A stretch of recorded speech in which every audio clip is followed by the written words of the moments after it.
Picture this. You find the perfect used car, you hand over a fat stack of hard-earned cash, but then you find out you legally cannot drive it. Welcome to our ultimate explainer on how to transfer a car title when buying from a private seller in Maryland. Stop right there before you finalize that deal, because making a single mistake on a vehicle title isn't just a minor headache, it's a massive bureaucratic nightmare. Did you know that a single drop of whiteout can literally void your entire car title? Seriously, one tiny mistake on your paperwork, a single drop of correcting fluid, or even a messy scribble can cost you time, money, and leave you stranded. But don't worry, we're going to walk you through every single aspect of the title transfer process from start to finish, giving you the insider Maryland-specific tips that will save you from those costly MVA rejections. So here's our game plan for today. We'll start with the pre-purchase checklist, move on to completing the purchase, dive into the actual MVA transfer process, cover how to avoid common pitfalls, and wrap up with some final tips and a quick disclaimer. All right, Section 1, the pre-purchase checklist. Before a single dollar changes hands, you absolutely have to verify exactly what you're buying. Listen, do not hand over your money until you physically hold that valid Maryland certificate of title in your hands. First things first, carefully check the 17-character Vehicle Identification Number, or VIN, on the title and make sure it perfectly matches the VIN on the car's dashboard or door jamb. Next, verify the seller's identity. The name on the front of the title absolutely has to match their driver's license. No nicknames, no "I'm selling it for my cousin" situations, okay? And finally, look super closely at the front of the title for any active liens.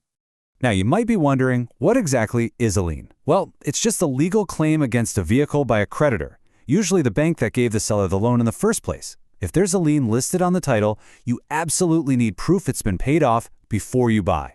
This means the seller has to hand you a completed Maryland Notice of Security Interest filing, which is Form VR-217, or a formal release letter on the lender's official letterhead. Without this, the MVA simply will not transfer the car into your name. Moving right along to Section 2, completing the purchase. Let's get into the actual mechanics of filling out the paperwork. Okay, when you're ready to make it official, grab a black or blue pen, nothing else. Follow these exact steps on the title document. First, the seller signs the seller's signature section. Second, print your name super clearly as the buyer. Third, enter the exact date of the sale. Fourth, carefully write down the purchase price. And finally, you must record the exact odometer reading. Fun fact, that last one is actually required by the Federal Truth in Mileage Act at the point of transfer. And this next point brilliantly illustrates why you have to take your time. Maryland regulations strictly state that any alterations, crossouts, or correcting fluid will instantly void the document. If you make a mistake, the seller has to apply for a duplicate certificate of title, pay a $40 fee, and you both have to sit around waiting for it to arrive in the mail. Treat this piece of paper like a fragile, highly valuable artifact. Now, here's where things get kinda interesting. Let's talk about Maryland's 7-year and $500 rule for notarizing your bill of sale, which is Form VR-18-1. Here's the breakdown. If the car you're buying is less than 7 years old and you're getting a killer deal, meaning the sale price is $500 or more below the MBA's official book value, you absolutely must get Form VR-181 notarized. Why? Because Maryland charges a 6.5% excise tax on the vehicle's value. If you don't have that notarized form to prove you got a huge discount, the MVA is going to tax you on their much higher book value. On the flip side, if the car is 7 years old or older, or the price is close to book value, the MVA generally accepts the signed title without a notary. But hey, keep an eye out for this. Recent legislation for 2026, specifically House Bill 251, is actually aiming to repeal this notary requirement to streamline electronic titling.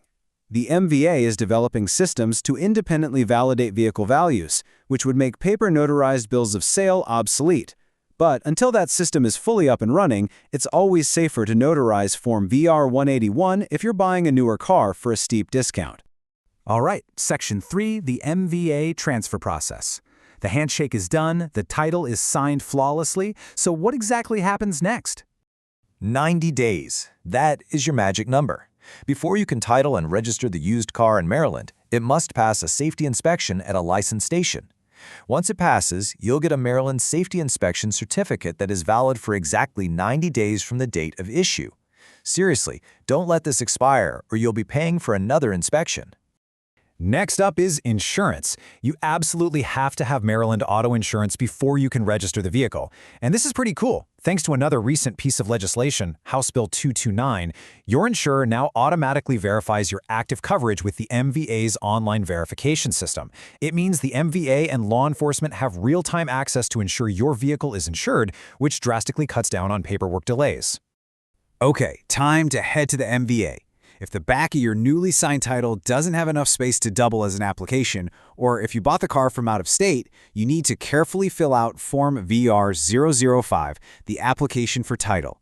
You'll need to provide your Maryland driver's license number, the vehicle's details and weight class, any active liens, the purchase price for that 6.5% excise tax, and your valid insurance certification.